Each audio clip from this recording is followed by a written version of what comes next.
Hare Rama, Rama Rama, Hare Hare. First of all, I have to recognize Islam and Rams. And lotus feet of our most worshipful Sri Gurudev, Nitya Leela, Pradishta Om Vishnupada, Shishimanda, Bhagavan, Narayan Goswami Sri Maharaj, Gaurapunam Varga, and all the Sangha Vaishnavas and Vaishnavis. So, we will continue with our reading of Chaitanya Shikshamrita. This is our daily intake of nectar. So, we are now in the fifth stream of the first rainfall. We have many divisions in the book. So the divisions are called rainfall. And within the divisions there are chapters also.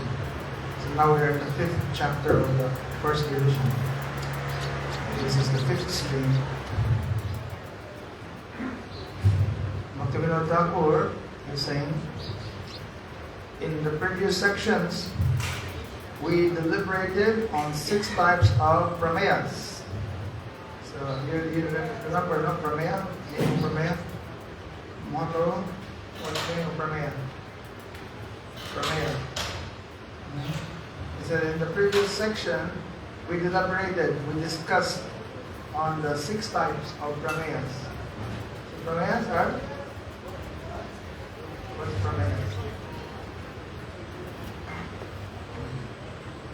So the subject matter that is based on, or teachings that's based on a praman, that is prameya. And praman is the evidence of proof. So based on evidence, you discuss something, so you make certain points like that. So there are 6 prameyas, 6 points of discussion that is established by the bona fide evidence or praman. So you remember them? 6 things we already discussed. You remember, no? You tell me?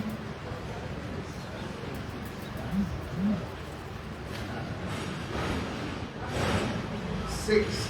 That means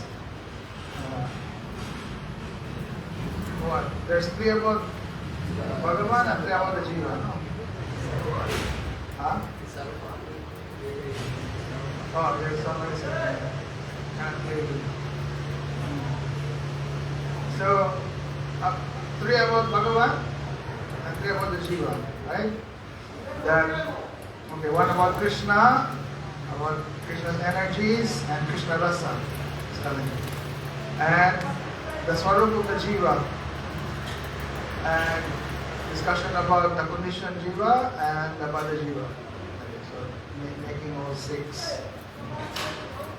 So now I said, in this section, we are going to briefly discuss the philosophy of Achintya Bheda Veda. I'm sure you've heard this term. Achintya Veda. You've heard this term? Achintya Bheda Veda? Well, those men somehow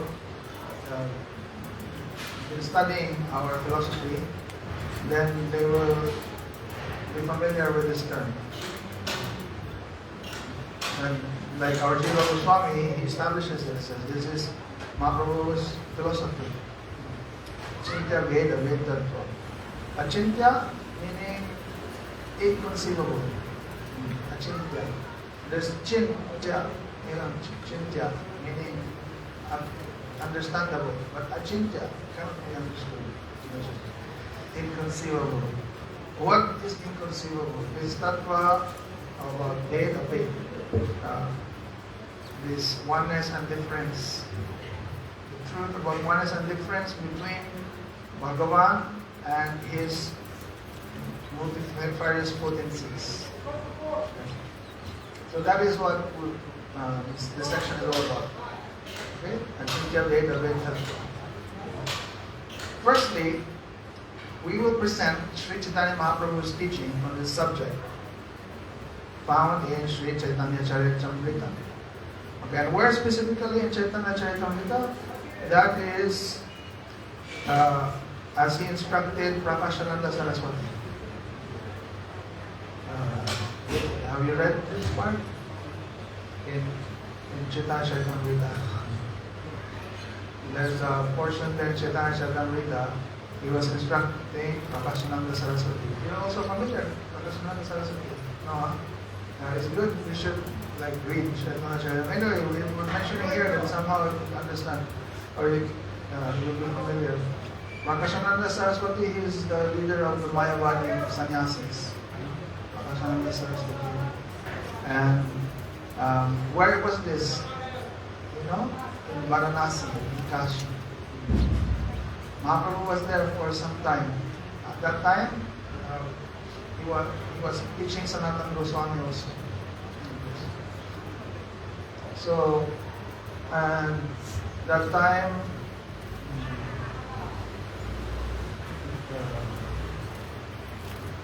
Raghunath Bhatta, I think, was there. Raghunath Bhatta is the son of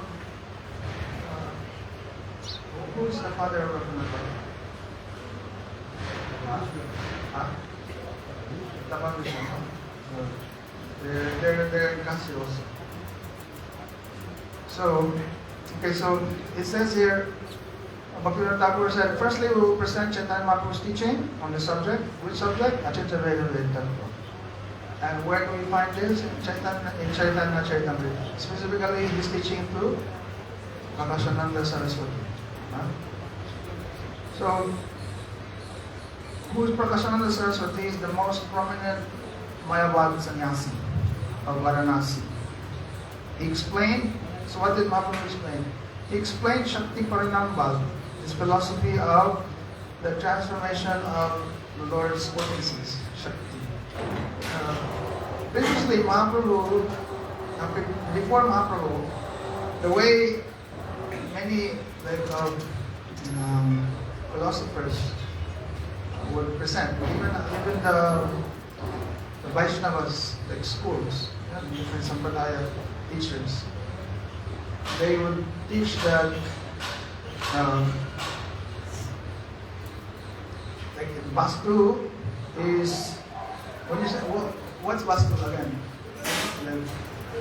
First, anything that exists, Vastu. So there's the pure Vastu, but there's the that has consciousness and also that has no consciousness. No? And ultimately, the original Vastu is like Bhagavan. All the other coming from him. Right? So when you say everything comes from Bhagavan, it said everything is manifestation of Bhagavan, transformation of the original Vastu. Sometimes the idea is like that. Mahaprabhu corrected this actually. Because if you have this kind of idea, it will be difficult to, fight with the Mayavad teachings. Because it's okay, Bhagavan is the original Vastu, and he transformed into many, like this. So Mahaprabhu corrected that. He said, Bhagavan never transformed, but his Shakti transforms. So everything that's all the different varieties of Vastu, they are transformation of Shakti. Bhagavan also has many manifestations. And direct, like the Swamsa, we already discussed it, the Swamsa, and they are directly his manifestation, and actually not different from him, like light, and the candle, you make different lights, candles, they're the same. But there's like us, the Jivas, and there's also this Jal, like matter. This is not directly like Bhagavan. This is from his Shakti, transformation of his Shakti.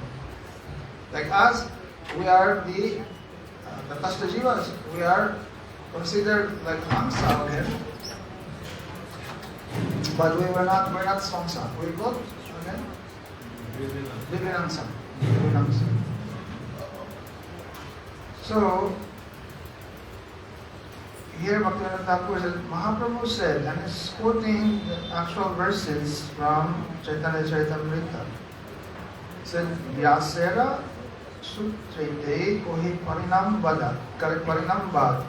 Vyas Bhranta Bude Tara Uthaila Vivad Parinam Vade Ishvara Hayena Vikari Eta Pahi Vivartavad Stapana Ekvari Vastuta Parinam Vad Se Paraman Dehi Atma Buddhi E Vivart Stan Avichintya Shakti Yukta Shri Bhagavan Ichaya Jagat Rupe Vaye Parinam Tatapi Achintya Shakti Hoy Avikari Prakrita Chintamani Tahi Drishtanta Dhari Mana Ratna Rasi Hoy Chintamani Hoite Tatapi Hamani Rahi Swarupa Avikrite. Translation: Srila Vyasadeva has described in his Vedanta Sutras that everything is a transformation of the energy of the Lord. So look, Mahaprabhu pointing this out because Mahaprabhu, he's not making this up also, but he's pointing out, like look, in the Vedanta Sutra, this has been described by Vyasadeva himself, that everything is a transformation of the energy of the Lord. Sri Sankaracharya did not accept this theory, knowing it to be opposed to his own imaginary Mayavad theory, and said that Vyasadeva was mistaken in his presentation of the Vedanta Sutras. So Shankaracharya is not like this. Although Shankaracharya is also accepting Vyasadeva, the Guru. But they're saying, oh, Guru has mistake in his presentation. So he's not accepting this. Why? Because this is completely will disprove his theory that he's teaching. Now, Shankaracharya, we know Shankaracharya, he is a special incarnation of Mahadev. Okay, so there's a purpose for him teaching Mayavad. So in Jaiva Dharma, then you will see there, like who's that Prendas Babaji Maharaj? It's Prendas Babaji Maharaj. He was a teacher of Vaishnava Das. Yeah. So he's showing like great respect to Shankaracharya, and he has to acknowledge, if not for Shankaracharya, it would have been difficult to be teaching these teachings of Mahaprabhu. And why? Because before the time of Shankar, the majority they've rejected the Vedas. They become Buddhists, at that time, like Buddhism was like the popular thing, and so there's a way to have that same kind of, because the Buddhist teaching, they completely reject the Vedas. They completely reject the Vedas. So there's a need really to make the people accept the authority of the Vedas. And so what needs to be done is that to have a similar kind of teaching, but with the authority of the Vedas. So this Mayavad philosophy is also like Buddhism, but now with the authority of the Vedas. And with that, people accepting and they're honoring the Vedas, so that later on we will show, like, look, you say Vedas is like this, but actually the Vedas saying like this, and then because they honor now the Vedas, then they will definitely cannot say or cannot reject like another way to see that thing which this Mayavad teaching has not included. So also, like Mahadev, there's like he appeared like this to cheat also those people who are like when someone is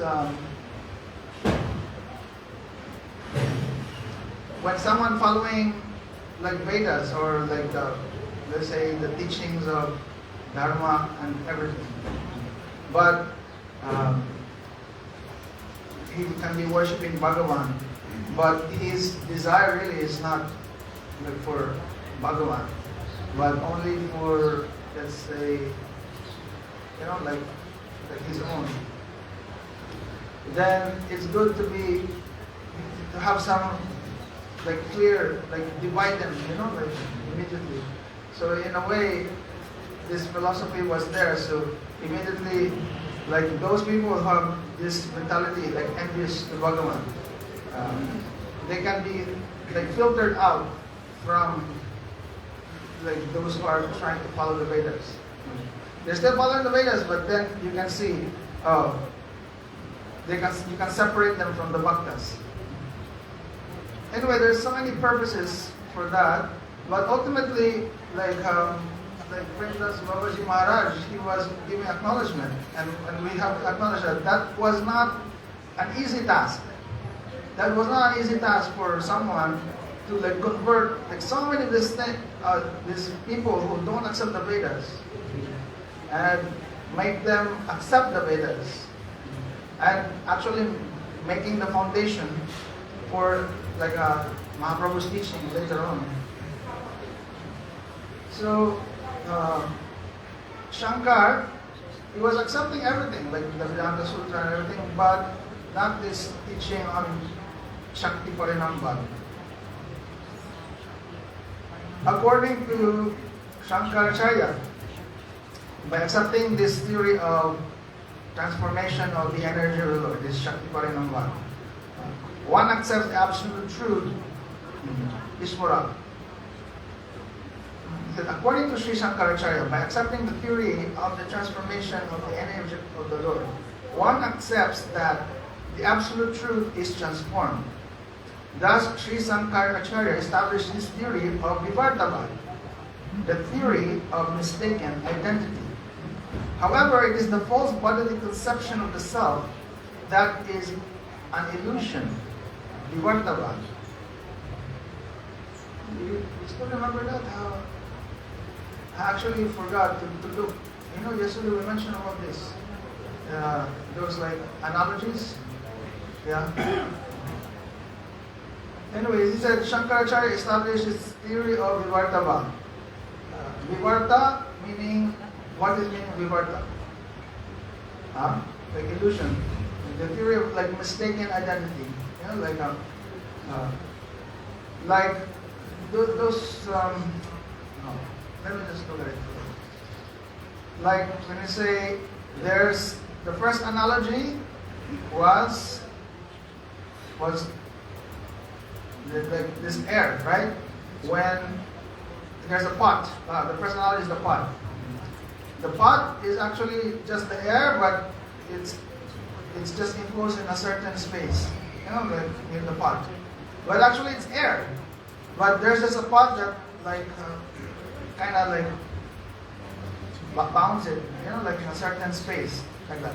So he said that particular space in the pot, now he's identifying himself as different from anything else, like he's a pot.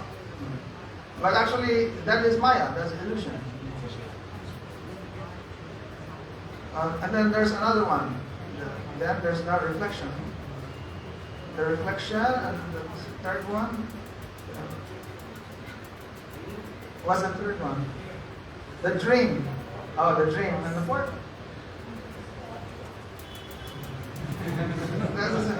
We got some help from Pujari. Okay, here. I got that here. In Jaiva Dharma, Brajanath was asking, what is Vivartavad? So Babaji Maharaj said, some reference of Vivarta in the Vedas. But there is some reference to Vivarta in the Vedas. But that is not Vivartavad. Sri Shankaracharya has interpreted the word Vivarta in such a way that Vivartavad has come to mean the same as Mayavad. Like now, this term Vivartavad, really what it means is Mayavad. Now, said the scientific meaning of the word Vivarta is Ata Tvato Nyatha Buddhir Vivartam iti Udharita. This is, in English, Vivarta is the illusion of mistaking one thing for another. Okay, when you think of something not really you, that is Vivarta. So he said the jiva is an atomic spiritual substance. But when he is bewildered, he imagines that the subtle and gross bodies in which he is encaged are his self. This bewilderment is ignorance born of the lack of knowledge, and it is the only example of Vivarta found in the Vedas. Okay, so that is actual definition of Vivarta. Right. So that particular Vivarta, when you identify yourself as not as you are really, then that one is considered Vivarta according to the Vedas. Someone may think, I am Brahmana, Ramanath Pandit, the son of the Brahmin Sanatan Pandit. And another may think, I am the sweeper Madhua, son of the sweeper Harpua. But really such thoughts are completely illusory. Okay, like, same now. I am Filipino, like this. I am Brahmachari, like this. These are all temporary identities actually. So these are like not really who you are. So having this kind is like illusion. This is Vivarta. But this is not